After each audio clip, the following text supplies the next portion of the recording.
आणि कागल विधानसभा मतदारसंघामध्ये सुद्धा महायुतीमध्ये धुसफूस आहे ती समोर येते।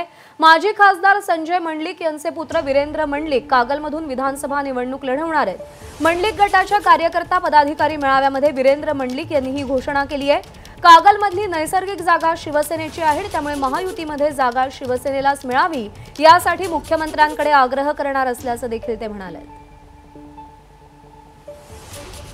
आणि यानंतर थेट जाऊयात भाजपचे प्रदेशाध्यक्ष चंद्रशेखर बावनकुळे बोलतात। मोठ्या प्रमाणावर आदिवासी समाज, ओबीसी समाज, एसटी समाज, मागासवर्गीय जनता ही काँग्रेसच्या खोट्या प्रचाराला बळी पडली। काँग्रेसने सांगितलं होतं की आमचा खासदार निवडून द्या, 8,500 रुपये महिलांना आम्ही खटाखट देऊ। काँग्रेस उघडी पडली।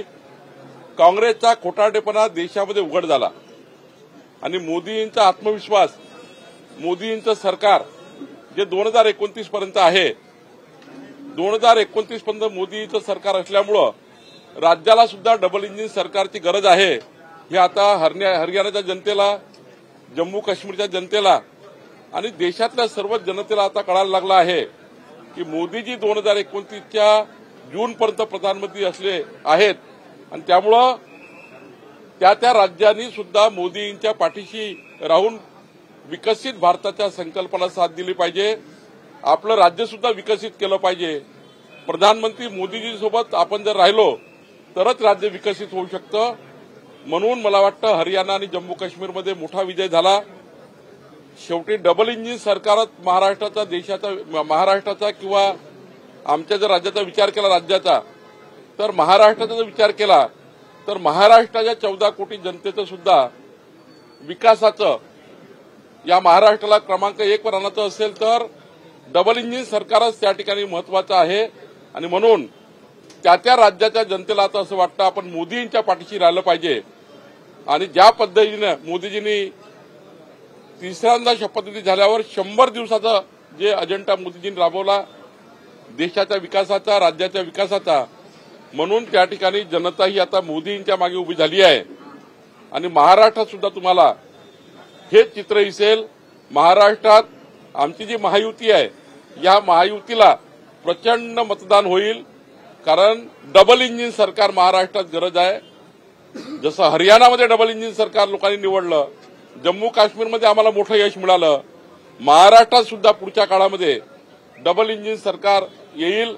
आणि महाराष्ट्राच्या विकासाचं स्वप्न आम्ही बघितलं आहे। आमच्या तिघेही जे नेते आहेत महाराष्ट्राचे महायुतीचे, देवेंद्रजी आहेत, अजितदादा आहेत, एकनाथजी आहे, या तिघांनी जी महायुती आणि महाराष्ट्रामध्ये आहे या महायुतीच्या माध्यमातून आम्ही समोर जाऊ। आम्ही आज संपूर्ण महाराष्ट्राच्या 288 विधानसभेमध्ये जिल्ह्यामध्ये जल्लोष साजरा होतो आहे। भारतीय जनता पार्टी आणि महायुती हरियाणाच्या आणि जम्मू काश्मीरच्या विजयाचा जल्लोष करतो आहोत आणि या जल्लोषातनं महाराष्ट्र जिंकूया, महायुतीला जिंकवूया आणि महाराष्ट्रात डबल इंजिन सरकार आणूया, या भूमिकेतनं आम्ही काम करतोय।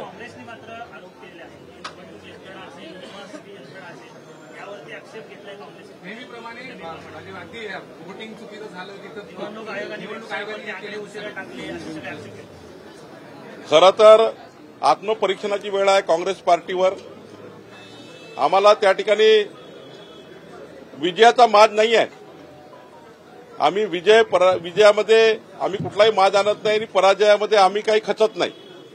आम्ही भारतीय जनता पार्टीचे कार्यकर्ते, सरकार ही सत्ता ही समाजाच्या शेवटच्या व्यक्तीकरता महत्वाची आहे, म्हणून आम्ही सत्ता ही समाजाच्या शेवटच्या व्यक्तीकरता सत्ता ही साधन आहे म्हणून समजतो। पण काँग्रेसने विचारमंथन केलं पाहिजे की हे कशामुळे झालं, तर लोकसभेच्या निवडणुकीमध्ये जो खोटारडेपणा केला, जनतेला कन्फ्यूज केलं, जनतेला खोटं बोलले आणि त्याचा बदला जनतेने घेतला। कोणतंही खोटेपणा जास्त दिवस चालत नाही। हरियाणामध्ये आणि जम्मू काश्मीरमध्ये तुम्हाला जो भाजपचा विजय दिसतो आहे, या लोकसभेच्या निवडणुकीमध्ये काँग्रेस पार्टीने केलेला खोटारडेपणा उघड झाला।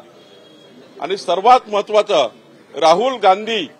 राहुल गांधी यांनी आता देशामध्ये आरक्षणाची गरज नाही, म्हणजे भारत देशामध्ये ओबीसी, एसटी, एसटीला आरक्षणाची गरज नाही असं जे अमेरिकेत जाऊन बोलले, त्यामुळं मागासवर्गीय जनता, आदिवासी जनता आणि ओबीसी समाज आणि इतर जाती ज्या ज्या आरक्षण घेतात या देशातल्या, त्या सर्व जातींनी हे ठरवलं आहे की राहुल गांधीच्या पोटातलं उठावर आलं.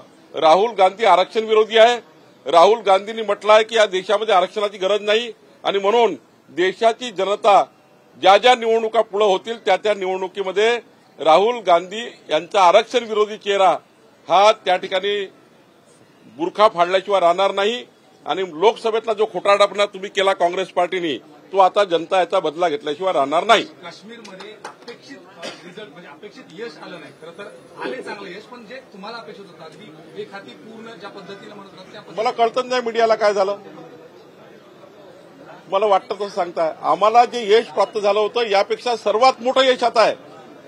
म्हणजे तुम्ही बघा, जम्मू काश्मीरच्या इतिहासामधलं सर्वात मोठं यश आम्हाला मिळालं आहे आणि त्यामुळं हरियाणातलं यश हे फार मोठं आहे, पण जम्मू काश्मीरचं यश हे आम्हाला सर्वात जास्त मोठं आहे. 370चा फायदा झाला असं एबीपी माझा, उघडा डोळे बघा नीट.